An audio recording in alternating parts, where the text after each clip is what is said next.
শুভ সকাল আমার প্রিয় বন্ধুরা, কেমন আছো সবাই? আশা করছি সকলে অনেক বেশি ভালো আছো। আমরাও না বেশ ভালো আছি। ভারতের ছোট্ট একটি গ্রাম থেকে আমি রূপা, ব্লগার রূপা চ্যানেলে সকলকে স্বাগত জানিয়ে আজকের ব্লগটি শুরু করছি। তো চলো, সকাল সকাল কাজ শুরু করে দিলাম। আর এখন 7টা বাজা মানেই সকাল 12টার মতো রোদ্দুর আর সেই পরিমাণ আলো। তো কি জানো তো, শীতকালে যেহেতু উঠতে লেট হয় সবার, গরমকালে কিন্তু কেউই লেট করে ওঠে না। একদম ঘুম ভাঙতেই টানা রোদ্দুর। আর তখন থেকেই কাজে লেগে পড়তে না পারলে যত বেলা হয় তত কাজগুলো আরও কষ্টকর হয়ে ওঠে। তো পুকুর ঘাটে নিয়ে এসেছি বাসনগুলো, এখানে সানে বসে বসে সুন্দর করে মেজে নিচ্ছি আর এখান থেকেই ধুয়ে নেব। এত সুন্দর পানি আছে, এখানে কাজ করতে কিন্তু অনেক ভালো লাগে। আর বিশেষ করে কিছু ধোয়াধুয়ি, মাছ ধোয়া, মাছ কাটা, এইগুলো তো এখানে অনেক ভালো হয়। এখানে আমার একটা জা ছিল পাশে, তো তার সঙ্গে আমি গল্প করছিলাম আর বাসন কোসনগুলো ধুয়ে নিচ্ছিলাম। তো কি জানো তো, এখানে গ্রাম অঞ্চলে পুকুর ঘাটে যে কোনো কাজ করতে গেলে অনেক লোকজন কিন্তু মাঠে ঘাটে থাকে। আশেপাশে যেহেতু পুরোটাই মাঠ, ছাগল গরু বাঁধতে আসে আর অনেক রকমের গল্প কথাবার্তা হয়। তো একটু একটু কাজ মানে একটু একটু ব্রেক, কাজের মধ্যেও কিন্তু অনেক বেশি মনটা শান্ত রাখা যায়। দেখবে যে কোনো মানুষের সঙ্গে 2-5টা কথা বললে তোমার মনটা কিন্তু অনেকটা হালকা এবং শান্ত লাগবে। এর মানে এই নয় সবসময় মানুষের সঙ্গে গল্প করা, কারোর বাড়ি যাওয়া করা। এমনি একটু 2-5টা কথা বললে মনটা অনেক হালকা লাগে। তো চলো খাটটাকে গুছিয়ে নিই। ঘরে এসে ভাবলাম ঘরের কাজগুলো সেরে নিই, যেহেতু ঈশার স্কুল আছে সকাল সকাল, ওই কারণে আর কি রান্না বান্না কাজকর্মগুলো সকাল সকালই সারবো। জানি না বর্ষা নামবে কবে থেকে। বর্ষার সময় আমাদের এখানে একরকম যন্ত্রণা, আর এই যে গরমের সময়, যে শুকনোর সময় আর এক রকম এখন গরমের কষ্ট। তো হয়তো বর্ষার অপেক্ষা করছি, কিন্তু যখন বর্ষা এসে নামবে উঠোনে আর পা দেওয়ারও জায়গা থাকবে না, সব জায়গা পানিতে একাকার হয়ে যাবে। তো এই শুকনোর সময়টা একটু আমাদের বাড়ির উঠোন কাঠনগুলো পরিষ্কার করা যায়, ঝাড়ু দেওয়া যায়, ঘোরা যায়। বাদবাকি সময়গুলো একদম পুরো ঘর থেকে বেরানোই বন্ধ হয়ে যায়। আর কি বলো তো, আমাদের পুকুরে যেহেতু এখন অল্প পানি আছে, পানিগুলো যখন সন্ধ্যাবেলা করে কিংবা বিকালবেলা করে পুকুরের পানিতে হাত দিচ্ছি, মনে হচ্ছে কেউ পানি ফুটিয়ে ঢেলে দিলে যেমন গরম হয় ঠিক তেমন গরম হয়ে যাচ্ছে। এতে করে কিন্তু অনেক মাছ মারা যাচ্ছে, অনেক লোকসানও হচ্ছে। তো ভাবছি কারোর কাছ থেকে মেশিন ভাড়া করে নিয়ে এসে পুকুরটাতে আরও খানিকটা পানি দেব। তাহলে গিয়ে পুকুরটা ভর্তি থাকলে মাছগুলো মারা যাবে না, পানিও অতটা গরম হবে না। তো চলো সুন্দর করে এখন ঘরের এই যে একটা কর্নারে র্যাক আছে এটাকে মুছে নিলাম, ড্রেসিং টেবিলটা পরিষ্কার করলাম। আর এটা হচ্ছে ঈশার বইপত্র, টুকিটাকি আমার হেলমেট, স্কুলে যেতে গেলে ঈশাকে নিয়ে যে জিনিসপত্রগুলো লাগে আমি ওই ছোট্ট কর্নারের টেবিলটার মধ্যেই রাখি। তো এটা হচ্ছে আমাদের এই খাটের পায়ের কাছে একটা টেবিল রাখা আছে, ওখানটাই ওই জিনিসগুলো রাখা থাকে। যে কোনো ঘর দেখবে যতই ফাঁকা রাখতে চায় না কেন, জিনিসপত্র চোখে দেখলেই কিনতে ইচ্ছে করে, আর এক এক করে কিনতে কিনতে ঘর বাড়ি সবটা আমরা ভরিয়ে ফেলি। এটা প্রত্যেক বাড়িরই ঘটনা মনে হয়। তো একটা সোফার অনেক শখ ছিল, সোফাটা জানি না কখনো কিনতে পারবো কি, কারণ কি বলতো আমাদের বাড়িতে সেরকম জায়গাই নেই রাখার মতো। অনেকে বলেছে বারান্দাতে রাখতে, আমার বারান্দায় যেই পরিমাণ রোদ্দুর আসে, বৃষ্টি আসলে না পুরোই ভেসে যায় বারান্দা। যতদিন পর্যন্ত বারান্দাটায় কোনো কাচের জানলা টালনার সিস্টেম না হবে ততদিন তো কোনো ভালো জিনিস রাখতেই পারবো না। ওয়াশিং মেশিনটা রেখেছি, তাই যে কি ভয় হয় কবে থেকে বৃষ্টি হয় আর ভিজে যায়। তো একটুখানি বৃষ্টি ঝড় হলেই ফাঁকা জায়গা তো প্রচুর পানি ঢোকে ঘরে। তো ওই মুহূর্তে পেপার টেপার দিয়ে ঢেকে দিতে পারলে ভালো হয়। তবে বর্ষা আসছে, এইবার বারান্দার কোনো একটা ব্যবস্থা করতেই হবে। তো চলো সিমরানের ঘরটাও গুছিয়ে নিচ্ছি। ওর ঘরের খাট, তারপরে জালনা খোলা, এগুলো আমাকেই বেশিরভাগ দিন করতে হয়। আসলে ওর তো ভোরে উঠে স্কুলে চলে যেতে হয়, ঘুম থেকে উঠে স্কুলে যায় যেহেতু। আর স্কুল গাড়িটা আসে ওই 5টা 45, কখনো 6টা বাজতে 5 মিনিট কি 10 মিনিট আগে আসে। ওই কারণে ওকে দিয়ে কিন্তু কোনো কাজই করানো যায় না। আর বাচ্চা মানুষ যেহেতু পড়াশুনো করে, ওই কারণে আমি কিন্তু ওকে কোনো কাজের কথাও বলি না। তো যাই হোক, দেখো সুন্দর করে এখন সিমরানের ঘরে কিচেন ক্যাবিনেটটার ওপরটা গুছিয়ে নিচ্ছি। এটাকে অনেকে ক্যাবিনেট বলে, আমাদের এখানে এটাকে কিচেন ক্যাবিনেট বলে। আর এখন টুকটাক জিনিসপত্র চারিদিক হয়ে আছে, সেগুলোকে ভাঁজ করব। অনেকগুলো জামা কাপড় জমে আছে, ওগুলোকেও ভাঁজ করে নেব। তার আগে ভাবলাম এই ঘরের শোকেসটার সামনেটা একটু মুছে নিই। তো সব কিছু প্রত্যেক দিন এক হাতে পরিষ্কার করে গুছিয়ে ঝাড়ু দিয়ে তারপরে যদি মুছে নেওয়া যায়, একদম বাড়িটা পুরো ক্লিন লাগে তখন যে আহা মনে কি শান্তি লাগে তোমাদের কি বলবো। খাটটা গোছানোর পরে দেখলাম এতগুলো জামা কাপড় ওই কোণাটায় আছে, এগুলোকেও ভাঁজ করে যার যার জায়গা মতো গুছিয়ে রাখি। আর এখানে বেশিরভাগ আমার পুরনো নাইটি আছে, একদম পুরনো নাইটি, যেগুলোকে এই গরমে পরতে খুব আরাম। এই গরমে কিন্তু খুব একটা নতুন জিনিস পরে শান্তি পাওয়া যায় না, তবে যত পুরনো যত নরম জামা কাপড় সেগুলোই বেশি শান্তি পাওয়া যায়।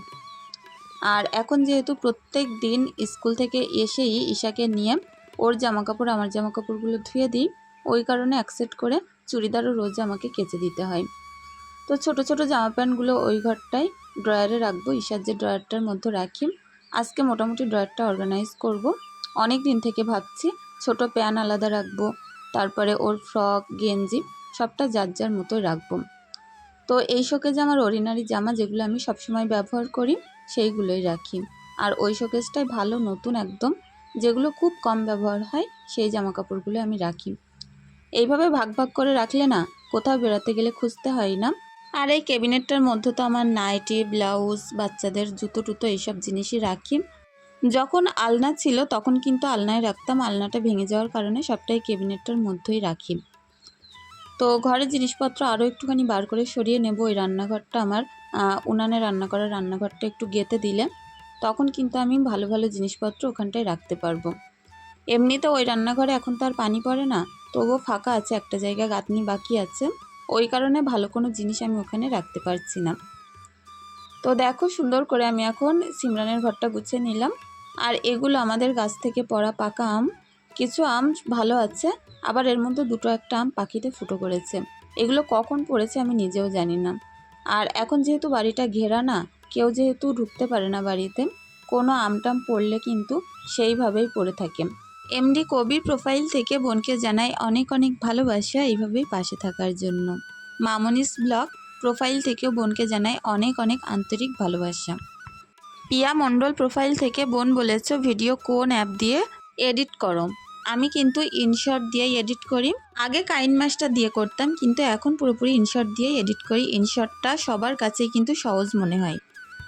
এখন এই যে কার্নিশের ওপরটা সুন্দর করে একটু ফিনাইল দিয়ে মুছে দেব। আর এখন যা পরিমাণে ঘরে পিঁপড়ে উঠছে, ফিনাইল ছাড়া কিন্তু ঘর মুছলে একদম যাতায় অবস্থা হচ্ছে, কোনো একটা কোটো কাটা বয়েম কিছুই রাখতে পারছি না।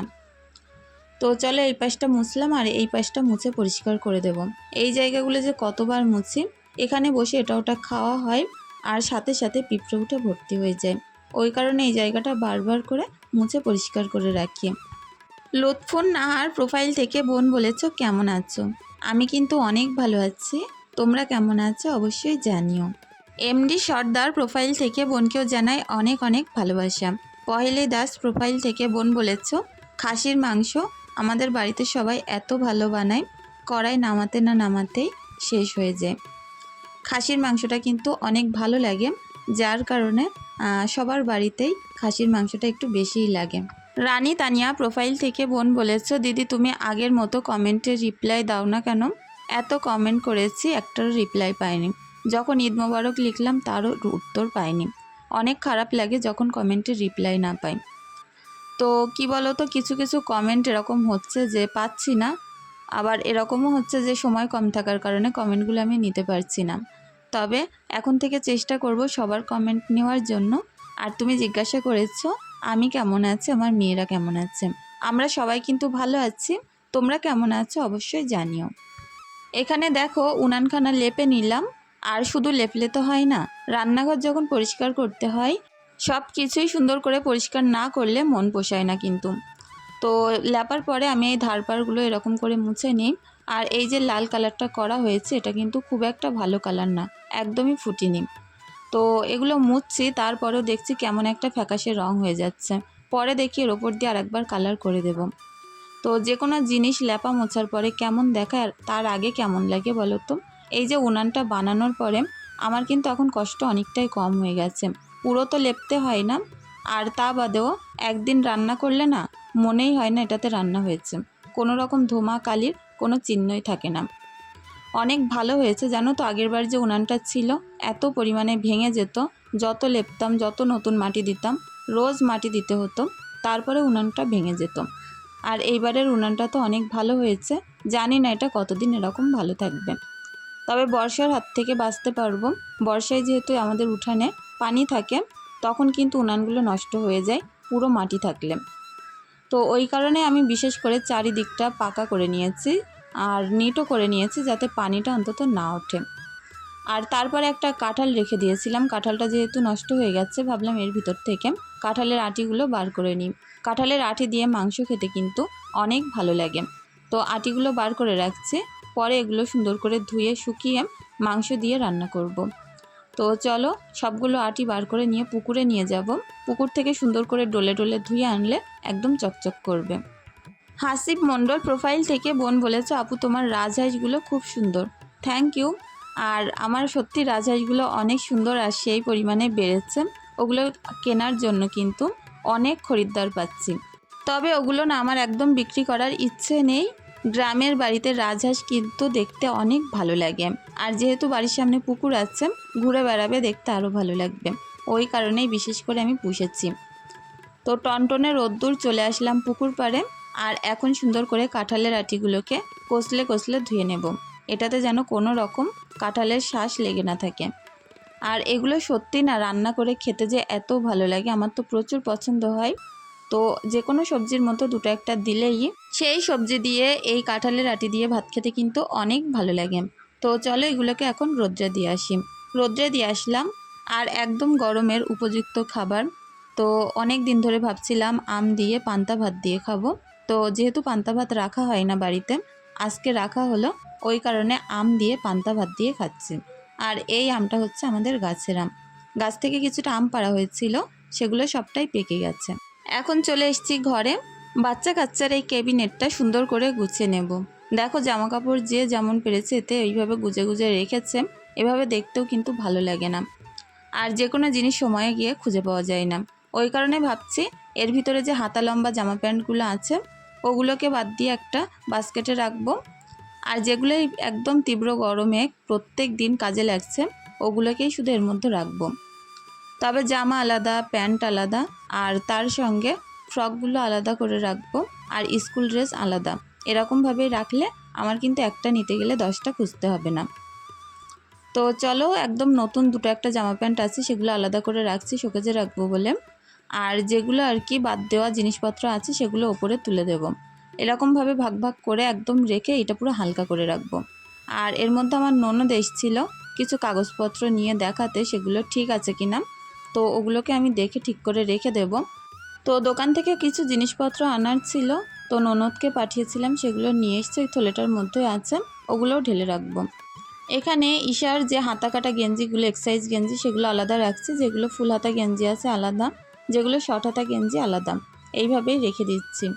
আর যে ফ্রকগুলো আছে, ফ্রক পরতে আমার মেয়ে অনেক পছন্দ করে, ওগুলোকে একটা বাস্কেটে এটার মধ্যেই রাখছি।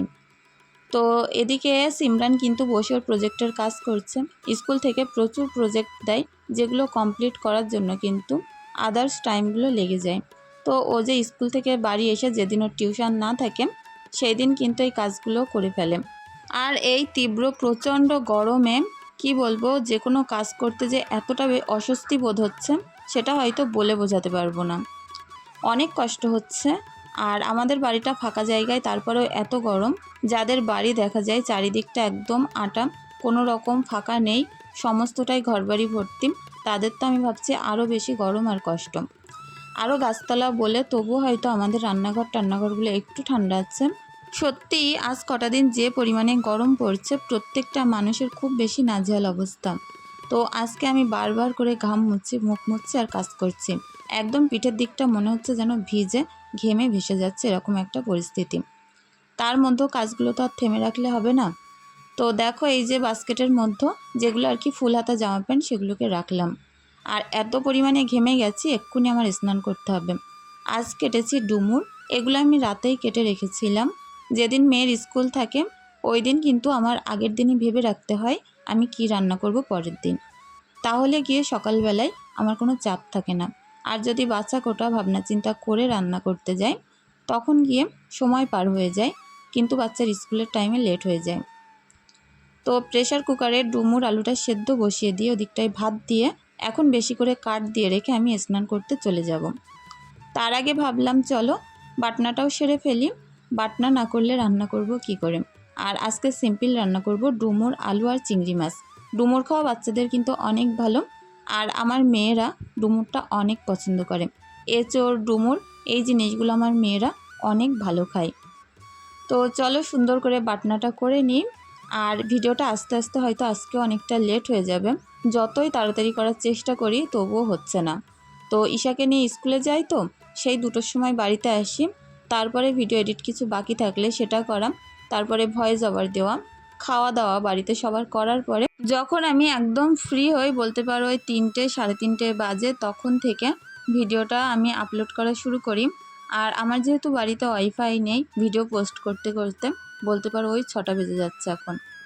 তো জানি না এই সময়গুলো কখন একটু আমি ঠিকঠাক করে নিতে পারবো, আর কোন টাইমটাই করলে আমার সবথেকে ভালো হয় আমি নিজেও বুঝতে পারছি না।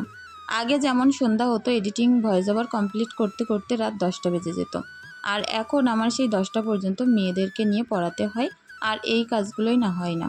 তো স্নান সেরে জামা কাপড়গুলো মেলে দিয়ে আসলাম, আর এদিকে কিন্তু কাঠ দিয়ে এরকম রান্না বসানো ছিল। দেখছি এখন সুন্দর সবজিটা সিদ্ধ হয়ে গেছে, ভাতটা ওইদিকে দিয়ে ডুমুর আলু যেহেতু সিদ্ধ হয়ে গেছে ওটাকে আমি রান্না করে ফেলবো। এই যে ডুমুরের সবজিটা আজকে পুরো খাসির মাংসকে হার মানিয়ে দিয়েছিল, এত দারুণ টেস্ট হয়েছিল। আমি কখনো ভাবিনি ডুমুরের সবজিও এত ভালো খেতে হয়। এর আগে আমি 2-1বার রান্না করেছি, কিন্তু অতটাও আমার মনে হয় ভালো লাগেনি। তবে আজকের ডুমুরটা প্রচণ্ড ভালো লেগেছিল। আর এর মধ্যে চিংড়ি মাছও আমি একটু বেশি করেই দেব। তো চলো পেঁয়াজ ভাজা ভাজা করে নিয়ে আদা রসুন বাটা, লঙ্কার গুঁড়ো, নুন হলুদ আর একটু মিট মশলা, এগুলো দিয়ে আমি মশলাটা সুন্দরভাবে কষিয়ে এর মধ্যে এখন চিংড়ি মাছ দিয়ে হালকা ভাজা ভাজা করব। চিংড়ি মাছটা না বেশি ভাজলে কিন্তু ভালো লাগে না, হালকা ভাজা ভাজা করলে ভিতরে একটা মিষ্টি ভাব থাকে, অনেক ভালো লাগে খেতে। তো চলো চিংড়ি মাছটা হালকা ভাজা করে এখন ডুমুর আলু আর অল্প একটুখানি পানি দিয়ে এটা আমি অনেক সময় ধরে ঢেকে ঢেকে কষিয়ে নেব। আমাকে এক বোন কমেন্ট করেছো বোনেরও 2 মেয়ে, ঈশানা আর আনাইয়া। তো বোনের 2 মেয়ের জন্য অনেক অনেক দোয়া রইল, অনেক ভালো থেকো। ডোলাহাট প্রোফাইল থেকে বোন বলেছ দিদি ঈশার শরীর কেমন আছে, এখন কিন্তু অনেক সুস্থ আছে। তো চলো বন্ধুরা আজকের ভিডিওটি এখানেই শেষ করছি, সকলে অনেক ভালো থেকো, সুস্থ থেকো।